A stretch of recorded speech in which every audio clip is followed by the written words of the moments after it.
भाई आपने चाहे इसकी बिल्कुल जी तोड़ करके मेहनत ना की हो, मैंने मान लिया, पर आप ये सब्जेक्ट वो नहीं है क्या जिनको दिन रात पढ़ रहे हो? Math, reasoning, GS. मानता हूं डेडिकेटेडली तैयार नहीं किया है। डेडिकेटेडली तैयारी मैं आपको बता देता हूं इसके कितने लोग कर रहे हैं। मात्र 10,000 बच्चे डेडिकेटेडली तैयारी आरपीएफ की कर रहे हैं। कितने में से? 50 लाख में से। कितने? मात्र 10,000, जो सिर्फ आरपीएफ ही जिनका उद्देश्य है। तो अब आप सोच लो, बाकी सब बच्चे अपने और एग्जाम्स में लगे हुए हैं।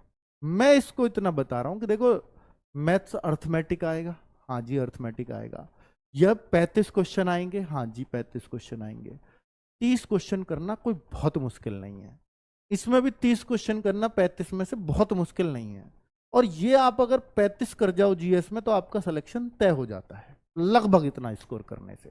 और ये 95 क्वेश्चन कोई बहुत मुश्किल तो टास्क है नहीं। क्या सर इतने पे हो जाएगा? भाई टास्क तो बनाओ आप, होगा नहीं होगा, पर आप क्या इतना कर पाओगे अपने आप से पूछो। अपना इतना एक उद्देश्य लेकर के हमेशा चलना होता है। ठीक है, मैं तो आपको 100 क्वेश्चन का उद्देश्य हमेशा देके चलता हूं, पर आप 95 भी अगर बना पा रहे हो तो बहुत अच्छी बात है। और मैंने किसी सब्जेक्ट में कोई ऐसा तो लिखा नहीं, क्योंकि देखो जहां 3 ही सब्जेक्ट है बस, और तीनों का अच्छा खासा रोल है, उनमें से अगर आपका एक सब्जेक्ट कमजोर है, बहुत कमजोर है, मान लो मैथ आपका बहुत कमजोर है, तो आप सिलेक्शन की उम्मीद छोड़ दो, होगा ही नहीं। लेकिन आप ये सोचो कि यार इतना टास्क, अगर मेरा मैथ्स ठीक है, मेरा रीजनिंग ठीक है, तो सर ने टास्क भी बहुत कम दिया है, इतना तो आराम से सही हो जाएगा। बात पड़ती है टाइमिंग की, क्योंकि आपके पास यहां 90 मिनट है मात्र। और ये दोनों सब्जेक्ट ना आपके कब 80 मिनट खा जाएंगे कुछ नहीं पता। ये 35 क्वेश्चन है, 70 क्वेश्चन है टोटल, 35 35। ये 70 क्वेश्चन 80 मिनट नहीं खा सकते क्या आपका? ये टाइम खराब करवाएंगे। तो आपको जो क्वेश्चन नहीं आता या जो क्वेश्चन समय लेता है वो समय रहते छोड़ना है। अगर आप नहीं छोड़ पाए, आपका बैलेंस पूरी तरह से खराब कर देंगे। और एक बार अगर बैलेंस बिगड़ा तो फिर संभल नहीं पाते पूरे एग्जाम में। तो आपको मेरे हिसाब से सबसे पहले रीजनिंग करनी चाहिए। जीएस को मैं इसलिए सलाह नहीं देता कि अगर आप जीएस पे को पहले करोगे ना, तो पहले मैं गारंटी से कह रहा हूं कि आप इसमें ना 25 मिनट से पहले सुलझोगे ही नहीं। वो इसलिए नहीं क्योंकि हम ये सोच रहे होते हैं कि 50 क्वेश्चन कर लिए, 25 मिनट में कर लिए, बढ़िया है। पर भाई देखो तो सही, आपने 25 मिनट में 50 क्वेश्चन पर लगाए, वो जीएस के हैं, इसलिए आप बढ़िया नहीं हो, टाइम तो अब खराब होगा। तो इसलिए मैं कहता हूं कि भाई एक बार आपने इसमें गति बनानी है, बहुत तेजी से करनी है चीजें, फिर जीएस को आप अपने आप ही बहुत तेज तेज करोगे, क्योंकि बाद में मैथ रह रहा है, ये डर रहेगा। शुरू में रहता है तो आदमी थोड़ा स्लो रहता है, तो स्लो के दिमाग को ये खोल देती है। तो अगर ये मिक्स आए तो देखो फिर तो कुछ नहीं कर सकते। लेकिन अगर ये सेक्शन वाइज आए हैं तो आपको सबसे पहले रीजनिंग करनी चाहिए, उसके बाद जीएस, और लास्ट में मैथ्स को लेना चाहिए। तो मैथ्स आपका कब अच्छा भी हो तब भी कई बार टाइम खराब करवा सकता है। रीजनिंग में आपको पता है एक सीरीज है, मुश्किल है, या मुझे एक दो बार में नहीं बन रही तो मैं छोड़ दूंगा। लेकिन मैथ्स में आपको कई बार ऐसा फंसाने वाले क्वेश्चंस मिल जाते हैं और आपको टाइम का नहीं पता चलता, इसलिए मैं ऐसी सलाह आपको देता हूं। ठीक है, तो भाई अब देखो, किसी का कोई कहे मेरी रीजनिंग बहुत मजबूत है, मैं यहां 2-3 क्वेश्चन फालतू कर दूंगा, मैं यहां 2-3 क्वेश्चन और फालतू कर सकता हूं, तो आप यहां फिर 30-31 कर लो, बहुत है। और देखो, जीएस को आप 30 से अगर नीचे की सोचते हैं और फिर सिलेक्शन की सोचते हैं तो नहीं होगा। देखो अगर हार्ड आ गई तो फिर तो कुछ भी हो सकता है, फिर तो कोई भी स्कोर सेफ है, फिर तो अलग ही बात है।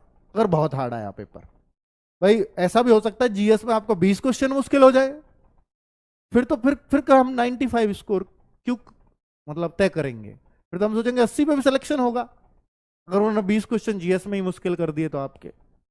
तो ये सब कंडीशंस पेपर पर डिपेंड करेंगी। ठीक है, इस टाइम को फॉलो कर लेना, आपका सिलेक्शन जरूर होगा। तो सबसे पहले हम बात करेंगे आरपीएफ कांस्टेबल एग्जाम का स्टडी प्लान को लेकर। जो आरपीएफ कांस्टेबल की एग्जाम डेट आपको पता चल गई है, 2 मार्च से 20 मार्च तक आपकी परीक्षा चलेगी। अब इसमें आप क्या बेहतर कर सकते हो, क्या स्टडी प्लान लेके बैठ सकते हो, क्या अपना स्कोर बूस्ट कर सकते हो, उसके लिए आपके मन में तरह तरह के सवाल बन रहे होंगे। तो उसी के लिए मैं आपके लिए 30 डेज का प्लान लेके आ चुका हूं, और आप लोगों को टाइम शेड्यूल के अकॉर्डिंग बैठ जाना है अपनी टेबल पे। खाना पीना सब कुछ अपना भाई मैनेज करते हुए यहाँ पे क्या करना बच्चा, सबसे पहले आपको मॉर्निंग से मैं टाइम शेड्यूल बना रहा हूं, तो आप लोग चिंता ना करना, सोने वोने में कोई दिक्कत नहीं होगी। आपका जो टाइम है आपके हिसाब से मैंने मैनेज किया है, जैसा कि मैं इसको फॉलो करता था उसी तरीके से आपको भी कोशिश कर रहा हूं कि आप भी अगर फॉलो करते हैं तो आपका सिलेक्शन श्योर है, हो जाएगा।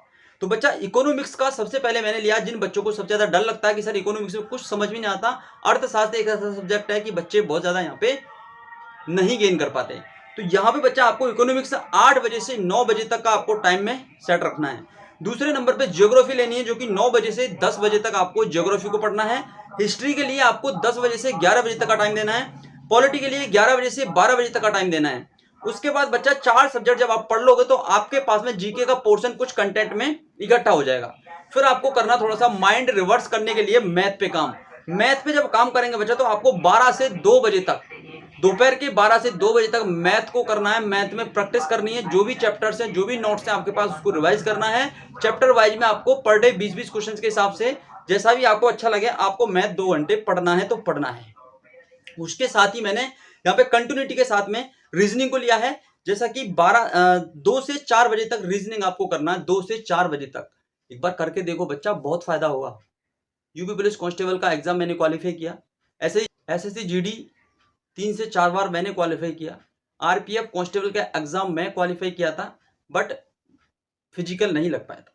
तो मैं आपको बता रहा हूँ जो चीज मैंने फॉलो की है उन चीजों को फॉलो कर लो, आपका सिलेक्शन जरूर होगा।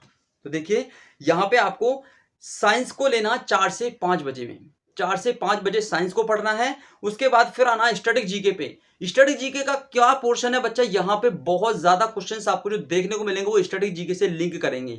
तो आपको स्टैटिक जीके को टाइम देना अच्छे से, 5 से 6 घंटे फुल एक्यूरेसी के साथ में स्टैटिक जीके को पढ़ना है और सारे के सारे चैप्टर्स को रिवाइज जरूर करना है। जो भी टॉपिक्स आप पढ़ रहे हो, नदियां, पहाड़ या फिर आपका जो भी यहाँ पे नृत्य से संबंधित क्लासिकल डांस वगैरह जो भी हैं, सभी को अच्छे से रीड करना है। दूसरे नंबर पर यहाँ पे करंट अफेयर को 6 से 7 बजे तक रखना है आपको। फिर यहाँ पे रेस्ट है भाई 7 से 8 बजे का, यहाँ पे खाना पीना खा पी के अपना फिर से बैठ जाना है। रीजनिंग की मिक्स क्लास लेनी है रिवीजन में, यहाँ पे 8 से 9 में आपको रिवीजन चलना है रीजनिंग का। फिर आपका भाई मैथ की मिक्स क्लास लेनी है आपको 9 से 10 पे। कोई भी चैनल से आप आरडब्ल्यू से जुड़ सकते हैं, आरडब्ल्यू पे मैथ की क्लास, रीजनिंग की क्लास ये मिक्स में चल रही होंगी, उनको आप ले लेना, बहुत ज्यादा फायदा आपको होगा। टेस्ट आरडब्ल्यू पे लगाएं या फिर टेक्स्ट बुक पे लगाएं। तो बच्चा परेशानी होना, टेक्स्ट बुक पे लगा लो या आरडब्ल्यू पे लगा लो, जहां मर्जी लगा लो, लेकिन टेस्ट आपको लगाना है। और ये भाई 10 से 11:30 बजे तक आपको टेस्ट लगाना है। उसके बाद एनालिसिस जरूर करनी है। अगर एनालाइज आप लोग नहीं करते हैं तो टेस्ट लगाने का कोई भी फायदा नहीं है, आप एग्जाम में मार खा जाएंगे।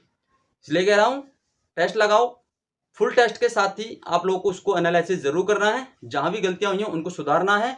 और जीके के 50 के 50 क्वेश्चंस को रीड करना बच्चा, उनको एनालिसिस करना है, उनके नीचे जो भी एक्स्ट्रा पॉइंट दिए गए हैं उनको पढ़ना है, ताकि आने वाले मॉक टेस्ट में आपके क्वेश्चन गलत ना हो। चलिए मिलते हैं नेक्स्ट सेशन में, तब तक के लिए thank you, all the best, जय हिंद, जय भारत।